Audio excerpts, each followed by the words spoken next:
Please subscribe to Facetv Africa and turn the notification on. Facetv Africa, ẹ jọ̀ọ́, subscribe, hete. Face TV was Swoby.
Ọba tí ò dá sẹ́tì ó wọ̀rọ̀ wá o, àwa kan sáárà sọ lọ́rùn ọba òun àdúpẹ́ ọpẹ́yẹwò lọ́rùn àdúpẹ́ ọpẹ́yẹwò lọ́rùn àdúpẹ́ ọpẹ́yẹwò lọ́rùn àdúpẹ́ èèyàn tí ò dúpẹ́ lára rẹ̀ ló wà o, ọpẹ́yẹwò lọ́rùn àdúpẹ́ èèyàn tí ò dúpẹ́ lára rẹ̀ ló wà ọpẹ́yẹwò lọ́rùn àdúpẹ́.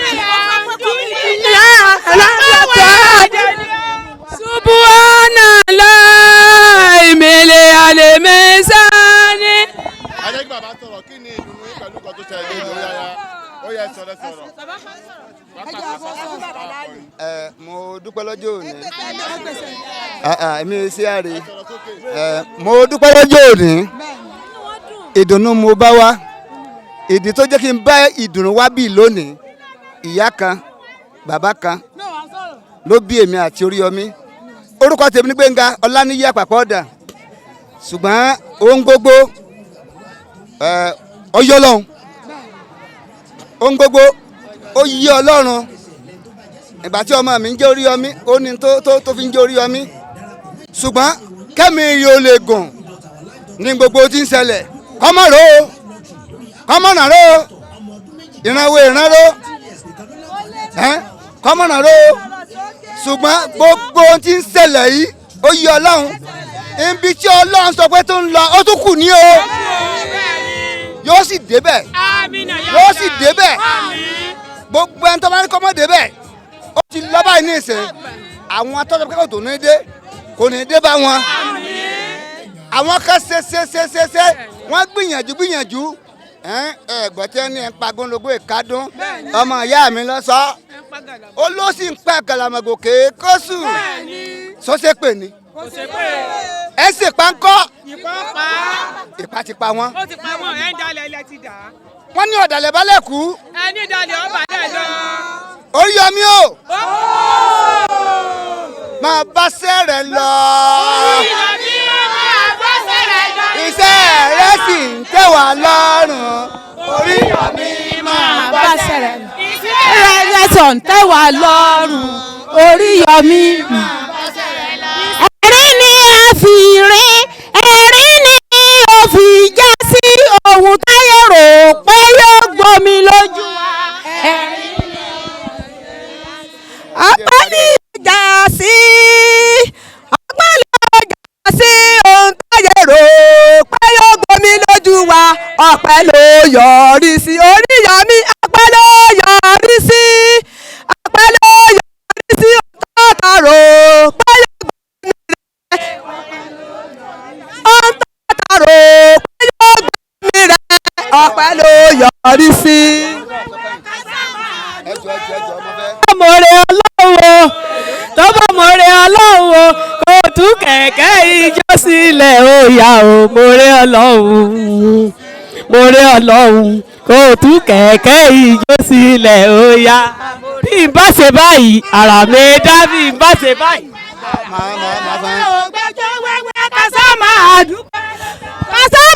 dúpẹ́ lọ́tọ́ kásá máa dúpẹ́ lọ́tọ́ ọ̀rọ̀ wa ògbẹ́jọ́ wẹ́wẹ́ kásá máa dúpẹ́ lọ́tọ́. ṣe rí ẹ jẹ́ ká dúpẹ́ lọ́dọ̀ Ọlọ́run mọ̀ ṣe rí èyí tó jù ẹ̀yin náà tẹ́ ẹ jẹ́ ya wa kì í ṣe pé Oríyọmí ọmọ ti ń ṣe o ọmọ ti ń ṣe o màláíkà ọlọ́kan lọ́lọ́ ń dá o màláíkà kan lọ́lọ́ ń dá o ṣùgbọ́n ẹ wàá wò ó bó ṣe jẹ́ màláíkà ẹ̀yin náà ẹ wò ó ní gbogbo Ọ̀yọ́ state all Nigerians tí Oríyọmí bá fẹ́ dìbò president ní ìsìn ṣé kò ní wọlé ẹ jẹ́ ká dúpẹ́ lọ́dọ̀ Ọlọ́run gbogbo ẹ̀yin náà. ìbànújẹ́ ìgbà kan ó ti mú wa gbàgbé rẹ̀ o ìbànújẹ́ ìgbà yẹn àṣewẹ́rẹ́ níṣẹ́ Olúwa ọba tí a pè tó ń jẹ́ àṣewẹ́rẹ́ níṣẹ́ Olúwa ọba tí a pè tó ń jẹ́ ọpẹ́ làwùjọ ẹjọ so ìjọ ẹlẹ́yà lẹ́sẹ̀ wá ìjọ ọpẹ́ làwùjọ. so àdúrà mi sí gbogbo ẹ̀yin abiyamọ pátá àdúrà tèmi sí gbogbo ẹ̀yin abiyamọ pátápátá ebi gala ìyá ọmọ yín o gbogbo ọmọ yín ò ní dèrò ẹ̀yìn o ọmọ yín ní ó lórí àpèsè ìbànújẹ́ ò ní wọlé tì yín gbogbo yín tẹ́ dúró ti àbúrò mi Oríyọmí orúkọ tèmi Gbénga Àpàpà ẹ̀gbọ́n sọ Gbénga Àpàpà Ọláníyì ẹ dúró ti ọmọ ìyá mi Oriyomi Hamzat bóyá lè rí mi rí yányá yín ò ní tán porogodo ayé ò ní lù fún yín jó ẹni tó bá ní kẹ́ ẹ má jẹ́njẹ́ ọmọ kò ní jẹ́njẹ́ ọmọ ẹni tó bá ní kẹ́ ẹ má délẹ̀ ẹ̀ ní débá wọ́n ní ọwọ́ gbọgbọgbọ ọwọ́ gbọgbọgbọ ọwọ́ gbọgbọ tẹ́ ń wò yẹn ọwọ́ gbọgbọ tẹ́ ń wò yẹn ní máa yọ jorí ọ̀tá alé ni ọ̀tá òde ni ẹ máa yọ dáadáa ni ẹ ní yọ̀yọ̀ ìbànújẹ́ ìdààmú ò ní bá yín ní péréte ọ̀kadà ò ní yẹ̀ mọ́ra yín gbogbo bàtẹ́ bá jẹ́njẹ́ ọmọ yín ẹ̀ ní jẹ́nu sàárè gbogbo bàtẹ́ bá jẹ́njẹ́ ọmọ ẹ̀ ní jẹ́nu nira mo wá fi wákàtí sọ̀rọ̀ gẹ́gẹ́ mo ti jẹ́ ẹ̀gbọ́n Oríyọmí mo sọ pé èmi ní Gbénga Ọláníyì Àpàpà ẹ̀gbọ́n Oríyọmí yányá yín ò ní tán bẹ́ẹ̀ ṣe wá bí lónìí pẹ̀lú ìdùnnú fún ọmọ ìyá mi ẹ fi kúlé ẹ̀ ní bákúnlé ẹ fàrúnlé ẹ̀ ní bárùnlé ọmọ tí inú lórí àpèsè yóò rí bẹ́ẹ̀ yọ ṣẹ bẹ́ẹ̀ ọ̀nà yín náà tẹ́ iná. Bismillahirrahmanirrahim iná àtàyìnà kọ́líkọ́sọ wọ́sálì rọ̀bíkà wọlé àrínú sáàlì. ọlá Jésù Olúwa wa ọlá mẹ́ta lọ́kan eriwo yá ọ̀yàgọ́ ọ̀yàtọ̀. ibo ni ọpẹ́ yín lọ jù.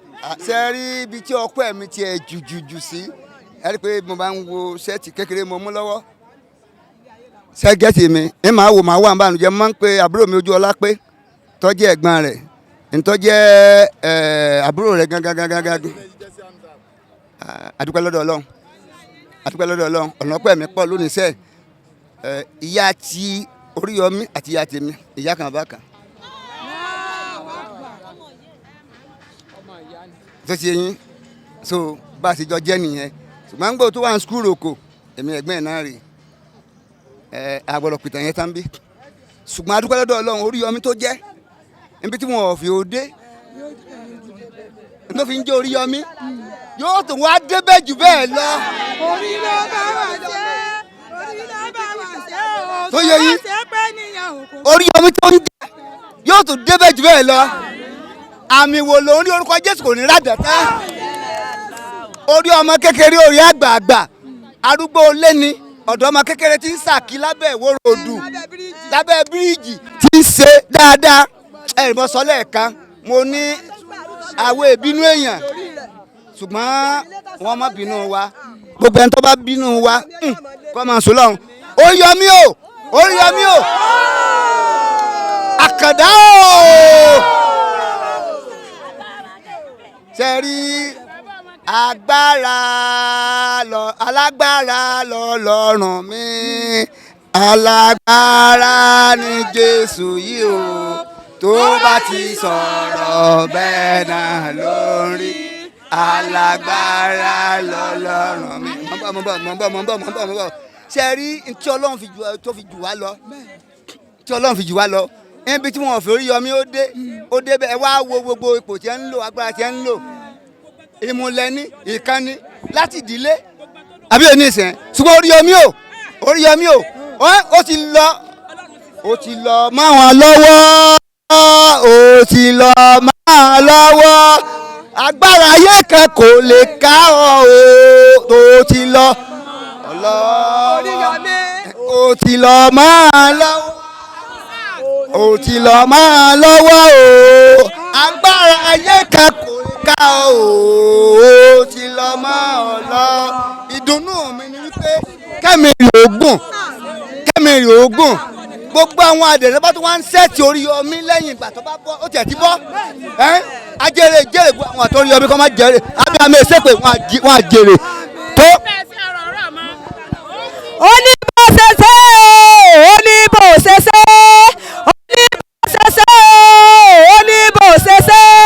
ẹni bá ládùn àwọn ògbà ó ní bò ṣẹṣẹ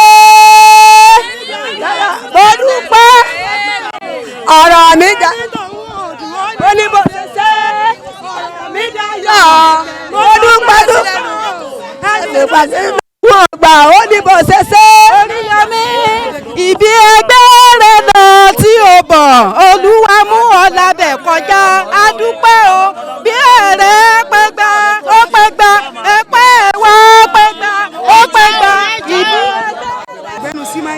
mo gba ìsìláàkì lórí ayọ̀ ni mo dúpẹ́ Olúwa pé mo rí ọ láti máa ṣàbá.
Olúwa ṣeun, Olúwa ṣeun, Olúwa ṣeun.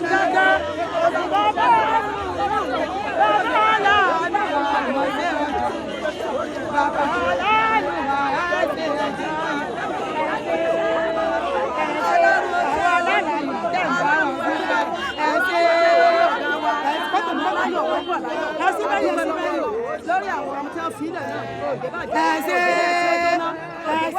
Àwọn alálàyò lẹ́yìn bí wọ́n ti àdé ìpẹ́ ọlá àwọn ọmọ rẹ̀. Olúwa ṣe Olúwa ṣe fẹ́ kó ṣe Olúwa ṣe